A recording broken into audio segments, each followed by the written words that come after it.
Hello everyone, welcome back to another chapter of history, chapter 5 Rulers and Buildings. In this video, we will study about what different trend in architecture, painting, music, and the different styles of temple and Islamic architectures. And to understand how did the architecture in the monuments indicate the might and glory of the rulers. A large number of monuments were built in India during the medieval period. The rulers constructed both religious and secular monuments. Religious monuments consist of temples, mosques, stupas, and other places of worship, while secular monuments included the palaces, forts, tombs, tanks, ghats, and wells. Kings built palaces, forts, and tombs to impress others with their wealth, power, and position. They wanted to create beautiful, inspiring monuments that would allow them to be remembered by the future generations and goodwill of the common people and for their welfare. Between the 8th and the 18th centuries, kings and their officers built two kinds of structures. The first was structure of grand laws and second was structure for public activity. Monuments provide an insight into the technologies used for construction. Between 7th and 10th centuries, architects started adding more rooms, doors and windows to buildings. Roof doors and windows were made by placing a horizontal beam across two vertical columns, a style of architecture called trabeate or corbelled. And two technological and stylish development from 12th century are arcuate architectural form and use of limestone mixed with stone chips that lead to faster construction. Qutub Minar की figure आपको दिख रही है जो जिसका pattern created किया गया था कुतुबुद्दीन ऐबक के द्वारा और वो कंस्ट्रक्टेड हुआ था अराउंड 1199 में और इसमें small arches and geometrical design भी देखने को मिलता है। इंस्क्रिप्शन भी लिखा हुआ है अरबिक लैंग्वेज में और इस कुतुब मीनार का जो सरफेस का जो मीनार है वो कार्व और एंगुलर में है, फिर भी इसमें परफेक्ट इंस्क्रिप्शन लिखा गया है जो बहुत मुश्किल था। जिसने ये बनाया है वो बहुत स्किल क्राफ्ट पर्सन होगा। ये 5 मंजिला है कुतुब मीनार और फर्स्ट जो फ्लोर है वो कुतुबुद्दीन ऐबक ने बनाया 1199 में और बाकी के जो फ्लोर 4 फ्लोर थे वो इल्तुतमिश ने बनाया 1229 में। इसके अलावा लाइटिंग और अर्थक्वेक की वजह से जो डैमेज हुआ कुतुब मीनार में उसका रिपेयरिंग किया अलाउद्दीन खिलजी, मोहम्मद तुगलक, फिरोज शाह तुगलक और इब्राहिम लोदी ने। 8 एंड 18 सेंचुरी में टू टाइप्स के स्ट्रक्चर बनाए गए थे, एक किंग के लिए और दूसरा पब्लिक एरियाज के लिए जो पब्लिक एक्टिविटीज में यूज होता था। और किंग के लिए बनाया जाता था पैलेस, गार्डन, रेसिडेंस, टर्म्स और पब्लिक के लिए बनाए जाते थे temple, mosque, tanks, wells, caravans, bazaars बनाए जाते थे। किंग सोचते थे, होप करते थे कि ये सब बनाने से पब्लिक एक हमारे नाम लेंगे, हमसे खुश होंगे। आगरा फोर्ट बनाया था अकबर ने और जिसमें 2000 stone cutters, 2000 cements and Lyme's makers, 8000 labourer लगे थे ये आगरा फोर्ट को बनाने में। रानी जी की बावरी और क्वीन स्टेपवेल ये लोकेटेड है बूंदी में जो राजस्थान में है। ये लार्जेस्ट 50 स्टेप वेल्स है जो बनाया गया था पानी की ज़रूरत के लिए। बहुत सारी सीढ़ी होती है और वो नीचे जाके पानी ही होती है। सीढ़ी में बहुत सारी सीढ़ी गोल गोल करके जाती है और नीचे क्या होता है, पानी होता है। इस तरह वेल बनाया गया था। बूंदी की जो रानी थी 1699 में नाथाबत ने ये बनाई थी, इसीलिए इसे रानी जी की बावरी कहा जाता है। पुराने जो कंस्ट्रक्शन होते हैं उसे मोनूमेंट कहा जाते हैं। बड़े बड़े बिल्डिंग, किला तो मोनूमेंट्स और कंस्ट्रक्शन के जो टेक्नोलॉजीज़ होते हैं उससे बहुत सारी इन्फॉर्मेशन मिलती है कि उस टाइम पे इतना टेक्नोलॉजीज़ कैसे था, कैसे सुपर स्ट्रक्चर वो लोग बनाते थे। तो ये सुपर स्ट्रक्चर क्रिएट करना बहुत मुश्किल था। सुपर स्ट्रक्चर होता क्या है कि नीचे का जो पार्ट होता है वो ग्राउंड फ्लोर, उसके ऊपर वाला जो पार्ट होते हैं उसे सुपर स्ट्रक्चर कहा जाता है, अबव वाला। जो ये पिक्चर में आप देख रहे हैं फिगर 2 में जो शेप है ट्रेविएट और कॉर्बेल्ट, ये क्या होता है, 2 वर्टिकल वॉल के ऊपर बीम बनाया जाता है छत के जैसे बना के, उसे इस आकार में अगर बनाया जाता है जो यूज़ किया जाता था टेम्पल में, मॉस्क्यू में, टम में और बिल्डिंग में जहाँ बोलिस बनाया जाता था, उस जगह पे इसको यूज़ किया जाता है। इस आकार को इसी तरह बनाया जाता था जिसे ट्रेविएट और कॉर्बेल्ट कहा जाता है।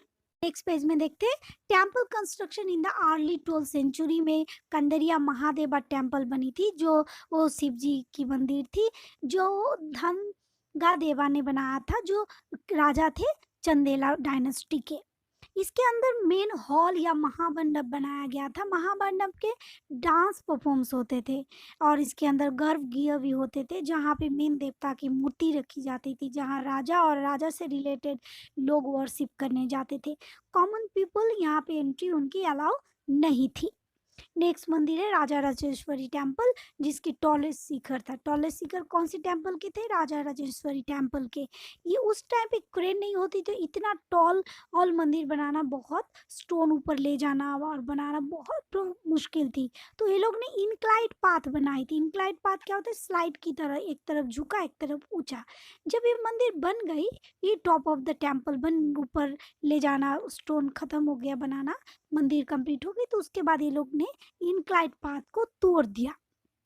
इस मंदिर के आसपास जो विलेज थे उसे चारुपल्लम कहा जाता है या विलेज ऑफ द इनक्लाइड कहा जाता है, इसीलिए क्योंकि इनक्लाइड पाथ बनाया गया था, विलेज ऑफ द इनक्लाइड कहा जाता है। 12th सेंचुरी में 2 टाइप्स टेक्नोलॉजी यूज़ किया जाता था सुपर स्ट्रक्चर बनाने में। ये लोग आर्चेस बनाते थे, जैसे आप पिक्चर में देख रहे हैं, आधा गोला की तरह इस तरह बनाते थे। आर्चेस बना के उसके अंदर डोर विंडो को कैरी किया जाता था, इसके अंदर बनाया जाता था। इसी आर्किटेक्चरल फॉर्म जो है, इसी को, इस तरह आर्किटेक्चर फॉर्म को वो आर्क्यूट कहा जाता है। सेकेंड है लाइमस्टोन सीमेंट, जो यूज़ किया जाता था, जो हाई क्वालिटी की सीमेंट थी और जिसमें स्टोन चिप मिलाया जाता था और ये कंक्रीट बन जाती थी, ये मजबूत बन जाता था, जिससे ये लोग वो सुपर स्ट्रक्चर बनाते थे। So students, Traviate style of architecture were between the 7th and 10th centuries, and Arcuate style of architecture were from the 12th century. In Traviate style of architecture, roof, door and windows were made by placing a horizontal beam across 2 vertical columns. And in Arcuate style of architecture, the weight of the superstructure above the doors and windows was carried by arches. Buildings, temples, mosques, and tanks. Temples and mosques were beautifully constructed because they were places of worship and meant to demonstrate the power, wealth, and devotion of the patron. The largest temple were all constructed by kings. The other lesser deities in the temples were gods and goddesses of the allies and subordinates of the ruler. Muslim Sultan did not claim to be an incarnation of God, but Persian court chronicle described the Sultan as the shadow of God. As each new dynasty came to power, kings wanted to emphasize their moral right to be rulers. It was widely believed that the rule of a just king would be an age of plenty when the heaven would not withhold rain. Temples and mosque beautifully constructed किया जाता था क्योंकि ये worship की जगह थी। साथ ही साथ राजा को पावर, वेल्थ एंड डिवोशन भी दिखाना पड़ता था ताकि उनके राज्य विस्तार हो सके। एक एग्जाम्पल है यहाँ पे राजा राजेश्वर टेम्पल के बारे में। एक इंस्क्रिप्शन में मेंशन किया गया है कि ये टेम्पल जो बनाया था किंग राजा देवा ने वर्शिप के लिए, और उनके वो वर्शिप करते थे उनके गॉड राजेश्वरम को, जिनके नाम के साथ इनका नाम सिमिलर था। किंग ने गॉड का नाम लिया था क्योंकि गॉड का नाम शुभ माना जाता है। वो अपने आप को गॉड की तरह अपीयर करना चाहते थे। इसीलिए जब कोई रिचुअल वर्शिप होते थे तो एक गॉड दूसरे गॉड को वर्शिप कर रहा है ये दिखाना होता था। मुस्लिम सुल्तान अपने आप को गॉड का अवतार नहीं मानते थे, लेकिन वो अपने आप को शैडो ऑफ गॉड मानते थे, परछाई। एक इंस्क्रिप्शन है क्वाइट अल इस्लाम मॉस्क में एक्सप्लेन किया गया है कि गॉड ने चूज किया है अलाउद्दीन को एज ए किंग क्योंकि उसमें मोसेस और सोलोमन की क्वालिटीज हैं। मोसेस और सोलोमन कौन थे? वो थे great law givers the past के टाइम पे। गॉड ने वर्ल्ड को सही ऑर्डर में बनाया है, इसीलिए अलाउद्दीन को उन्होंने एज ए किंग चूज किया है। राजा टेम्पल और गुरुद्वारा बनाते थे ताकि गॉड के साथ रिलेशन शो कर पाए। वो लोग पढ़े लिखे लोग जो लर्न थे, लर्न और पाउस को भी वो पैसे प्रोवाइड करते थे, पैट्रोनेज करते थे। और क्योंकि वो लोग क्रॉनिकल लिखते थे ताकि उनके राइटिंग के द्वारा उनके कैपिटल और सिटीज इसके बारे में फेम मिल सके और किंगडम आगे बढ़ सके। आबाद, आबाद का मीनिंग होता है पॉपुलेटेड प्रोस्परस एंड आबादी का मीनिंग होता है फ्लोरिशिंग। ये दोनों वर्ड जो ये दोनों वर्ड थे ये डिलीवर होते थे फ्रॉम द वर्ड ऑफ आब, ए बी, आब, और जिसका मीनिंग होता था वाटर। सुल्तान इल्तुतमिश पानी को रिजर्व करने के लिए दिल्ली की कुना के सामने एक बड़ा सा लार्ज रिजर्वेयर बना लिया जो आज के टाइम पे हाजी सुल्तानी और द किंग्स रिजर्वेयर कहा जाता है। ये माना जाता है कि जो राजा अच्छे होते हैं उनके राज्य में रेन कभी नहीं रुकता, सब अच्छा चलता है। समटाइम्स ये जो टैंक और रिजर्वियर बनाए जाते थे ये मंदिर, मस्जिद और गुरुद्वारा के पार्ट भी होते थे। गुरुद्वारा होते थे जहाँ पे सिख लोग वर्शिप करते हैं, जैसे जामा मस्जिद में स्मॉल टैंक बना हुआ है, उसी तरह गुरुद्वारा में भी जैसे हरमंदार साहिब जो गोल्डन टेम्पल में है वो हॉली सरोवर है, टैंक है पानी का जो अमृतसर में है। Next topic, why were temple destroyed? Since kings built temples to demonstrate their devotion to God and their power and wealth, they attacked and targeted these buildings when they attacked one another's kingdoms. In the early 11th century, when the Chola king Rajendra I built a Shiva temple in his capital, he filled it with prized statues seized from defeated rulers. Ruler एक दूसरे के temple को target करते थे क्योंकि इनके द्वारा power, wealth and devotion दिखाया जाता था। अब पांड्यास के जो किंग थे श्रीमाला श्रीवल्लभ, उन्होंने श्रीलंका को आक्रमण किया, वहाँ के राजा सेनावान को हरा के उन्होंने बहुत सारे गोल्ड की इमेजेस और गोल्ड स्टैचू ऑफ बुद्धा को वो सीज करके लेके आए, जिसकी वजह से श्रीलंका के लोग सिनहेलस जो उनको कहा जाता था उनका प्राइड बहुत कम हो गया, जिसकी वजह से जब सेना 2 रूलर आए श्रीलंका में तब वो लोग ने दोबारा आक्रमण किया मादुराई में। मादुराई पांड्यास का कैपिटल है। आक्रमण करके उन्होंने रिस्टोर किया अपना gold statue of the Buddha को वापस लेके गए। सिमिलरली 11th सेंचुरी में चोला किंग राजेंद्र वन ने एक शिवा टेम्पल बनाया अपने कैपिटल में और उन्होंने जो राज्यों को हरा के रूलर से सीज करके स्टैचू लेके आए थे उसी सब स्टैचू को देके उन्होंने अपना टेम्पल को फिल कर दिया।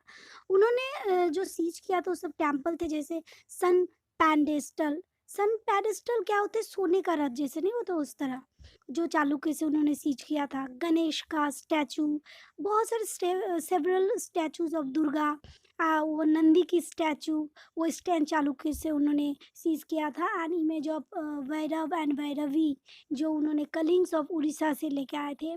काली की स्टैचू जो वो पलास ऑफ बंगाल से लेके आए थे।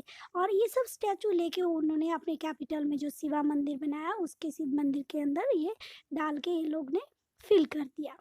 चोला रूलर राजेंद्र वन जो थे वो उनके टाइम पे ही, और एक सुल्तान थे मोहम्मद ऑफ गजनी जिन्होंने भारत में बहुत बार आक्रमण किया, लूटा और मंदिरों को डिस्ट्रॉय करने की कोशिश किया। सोमनाथ मंदिर को भी उन्होंने अटैक किया, लूटा और उनको डिस्ट्रॉय करने की कोशिश किया।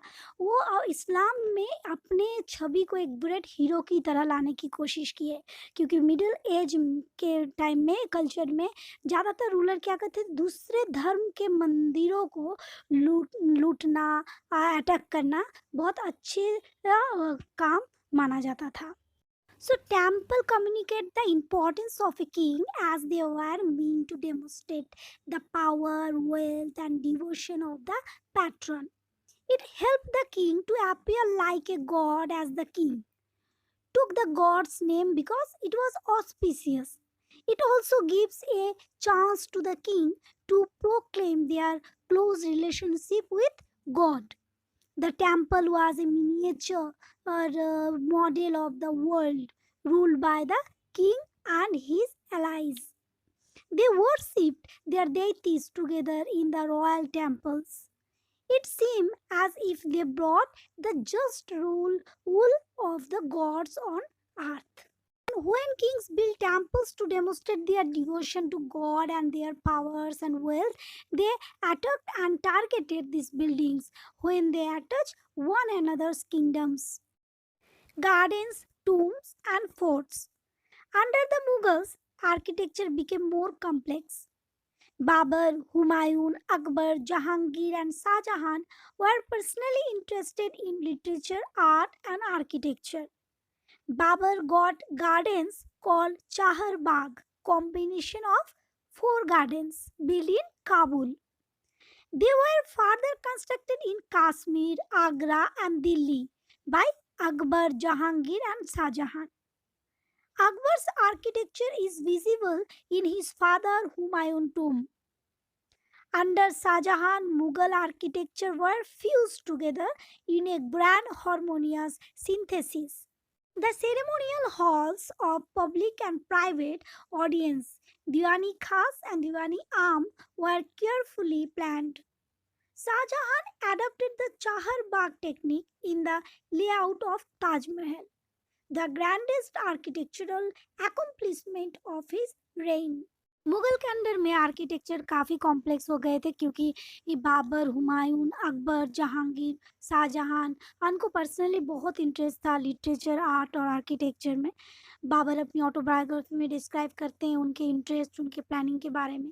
वो गार्डन को किस तरह चारबाग बनाए थे आर्टिफिशियली 4 क्वार्टर में ये सिमेट्रिकल डिवीजन करवा के, और ये 4 क्वार्टर में डिवीजन कराने के बाद ही वो चारबाग कहा जाने लगा।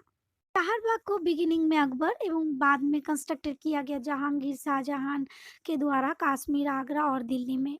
अकबर के टाइम पे आर्किटेक्ट जो थे वो तैमूर के टॉम में कन्वर्ट हो गए थे क्योंकि वो तैमूर सेंट्रल एशियन के एंसेस्टर थे। And central towering dome and the tall gateway और पिस्टैक भी ये अकबर के आर्किटेक्चरल इनोवेशन में देखने को मिलता है। जो फर्स्ट टाइम पिस्टैक देखा गया था हुमायूं के टॉम में, और चारबाग के सेंट्रल के बीच में ये उस टॉम को, अकबर के टॉम को रखा गया। और 8 जन्नत या हॉर्स बीट्स स्टाइल भी कहा जाता है। हॉर्स बीट स्टाइल क्या होता है कि कोई सेंट्रल हॉल है और उसके साइड साइड में 8 रूम बनाया जाता है, उसे हॉर्स बीट्स स्टाइल कहा जाता है।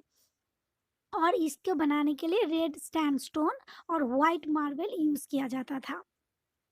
अब आते हैं शाहजहां के टाइम पे। शाहजहां के टाइम पे ग्रैंड हार्मोनियस सिंथेसिस देखने को मिला, मतलब बहुत अच्छे ये बिल्डिंग देखने को मिला, टॉम देखने को मिला। हाँ, और उस टाइम पे उनके टाइम पे डिफरेंट एलिमेंट्स आ गए थे आर्किटेक्चर में। उन्होंने कंस्ट्रक्शन एक्टिविटी ज़्यादातर आगरा और दिल्ली में किए थे।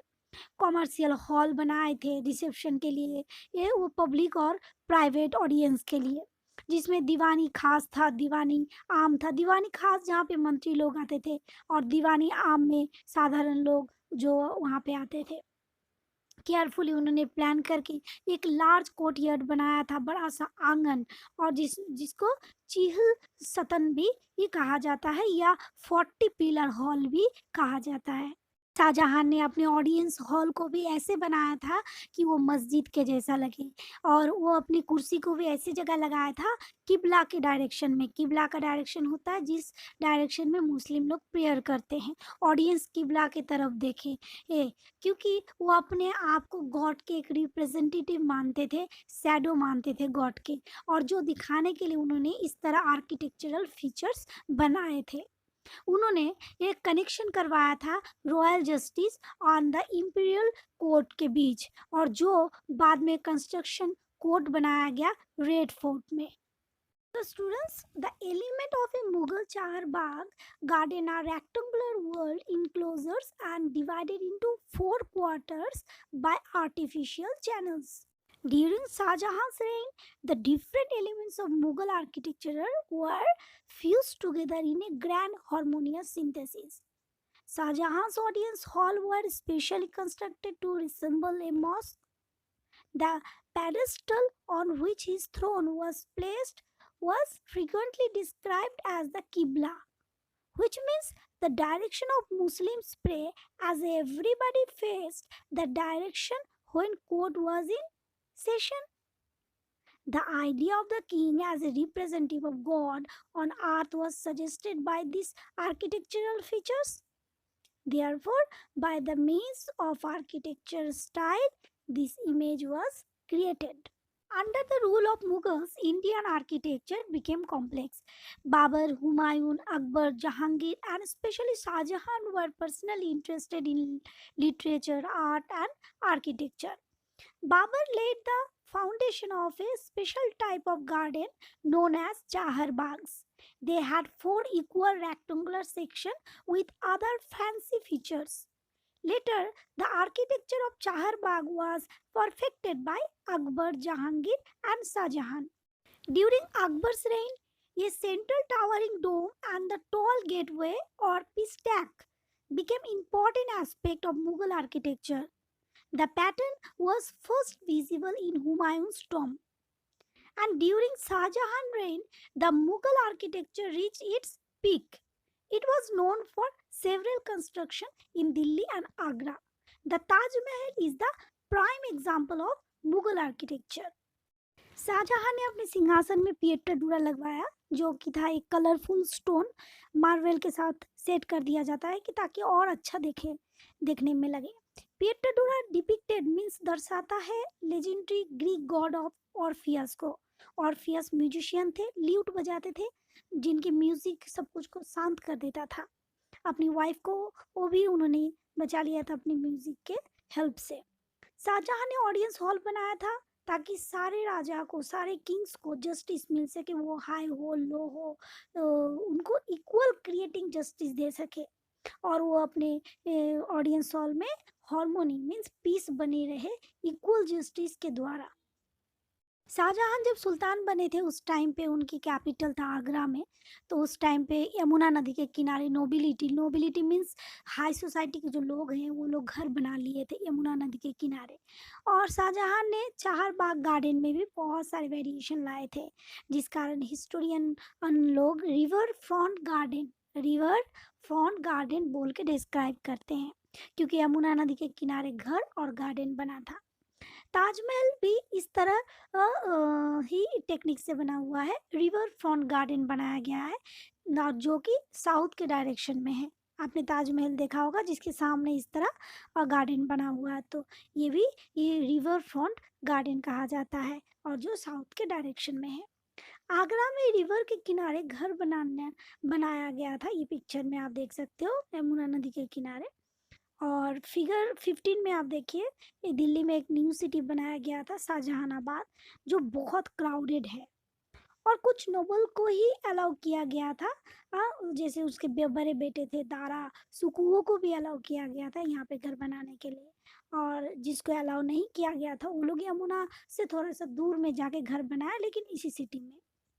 So students, Pietra Dura is an architectural style in which colored hard stones placed in depressions carved into marble or sandstone, creating beautiful ornate patterns. There were a series of Petri Dura inlays behind the emperor's throne, which depicted that legendary Greek god Orpheus playing the lute. The construction of audience hall aimed to communicate that the king's justice would treat the high and the low as equal, creating a world where all could live together in harmony. And role of Yamuna in the layout of the new Mughal city at Shahjahanabad. The imperial palace commanded the front of river Yamuna in the new city of Shahjahanabad in Delhi. Only specially favored nobles were given access to the river. All others had to construct their home in the city away from the river Yamuna. The access to the river Yamuna to the nobles were controlled by developing architectural form. Next topic, region and empire. Between 8th and 18th century, there was a lot of cultural exchange among different communities. For example, in Mathura, temple architecture drew its inspiration from Mughal architecture in Fatehpur Sikri. The large empires such Mughal Empire paved the way to the growth of intermixing of artistic and architectural styles.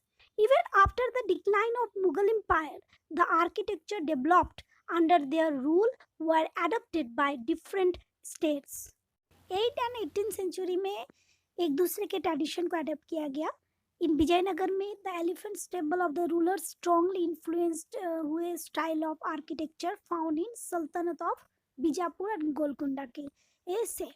और वैसे ही मथुरा के पास वृंदावन में बहुत सारे जो temple थे वो similar थे मुगल पैलेस इन फतेहपुर सिकरी की तरह, सेम आर्किटेक्चर थे. बंगाल के जो लोकल रूलर्स थे वो लोग रूफ छत के ऊपर डेवलप किया था, एक नया डिजाइन दिया था, रिसेंबल ए थैच हट, मतलब हाफ सर्कल की तरह ऊपर गोल. तो मुगल बंगाल डोम को लाइक किया एंड अडप्ट भी किया था. अकबर के कैपिटल इन फतेहपुर सिकरी में बहुत सारे जो बिल्डिंग है उसके स्टाइल लिए गए थे गुजरात एंड मालवा से. From the 12th century church के जो बिल्डिंग होते थे वो बहुत टॉलर और लाइटर होते थे, पहले की जैसे चर्च की बिल्डिंग से अलग. और इसी आर्किटेक्चर स्टाइल को गॉथिक कहा जाता था. गॉथिक कहा जाता था. टॉल स्पाइरस और बेल टावर्स इतने लंबे होते कि दूर से ही ये देखा जा सकता था, जिसका बेस्ट एग्जांपल आप पिक्चर में देख रहे हो. ये नोट्रे डैम इन पेरिस की चर्च है. ये पेरिस में एक नोट्रे डैम है जो इसका बेस्ट एग्जांपल है. Students, Shah Jahan adapted the riverfront garden in the layout of the Taj Mahal. Here, the white marble mausoleum was placed on a terrace by the edge of the river, and the garden was to its south. Shah Jahan developed this architectural form as a means to control the access that nobles had to the river. In the new city of Shahjahanabad that he constructed in Delhi, the imperial palace commanded the riverfront. Only specially favored nobles were given access to the river, and the Mughal rulers were particularly skilled in adapting regional architectural styles in the construction of their own buildings. In Bengal, the local rulers had developed a roof that was designed to resemble a thatched hut. The Mughals liked this Bangla dome. In Akbar's capital at Fatehpur Sikri, many of the buildings show the influence of the architectural styles of Gujarat and Malwa.